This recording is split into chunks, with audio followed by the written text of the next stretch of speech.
ஒரு பள்ளி மாணவன் ஒருவன் இருந்தான். நல்ல சுட்டி, கொஞ்சம் முரடு. அவனுக்கு எப்படியாச்சும் கிளாஸ் லீடர் ஆகணும்னு ஒரே ஆசை. ஆனா ஸ்கூல்ல அவனை யாருக்குமே பிடிக்காது. பட்டு பட்டுன்னு கை நீட்டிடுவான்.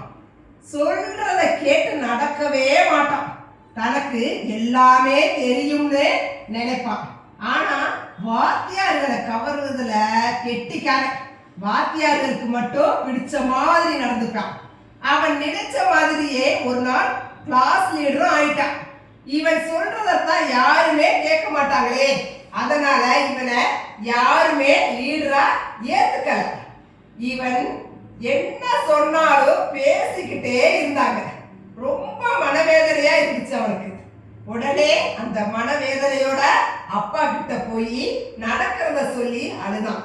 அப்பாவோ சரி சரி, இதுக்கெல்லாமா அழலாமடா, சரி விடுறா அப்படின்னு சொல்லிட்டு, பிறகு உனக்கு ஒண்ணே சொல்றேன், மனசுல வச்சு நடந்துக்க, எல்லாம் சரியா போயிரும்னு ஒரு குறள் ஒண்ணு சொன்னார். என்ன குறள் தெரியுமா? கல்வியும் காலமும் செய்கையும் செய்யும் அறிவினையும் கொண்ட தமிழ்ச்சி.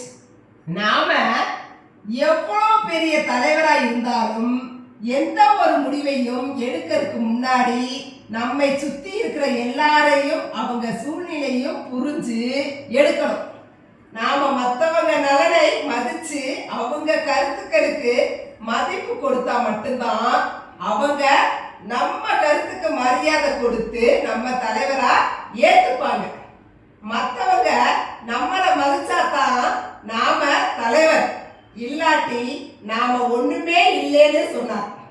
அடுத்த நாள்ல இருந்து எல்லார்கிட்டையும் அன்பா அவங்கள புரிஞ்சு மதிச்சு அவங்களுக்கு ஏத்த மாதிரி நடந்து கொண்டார்.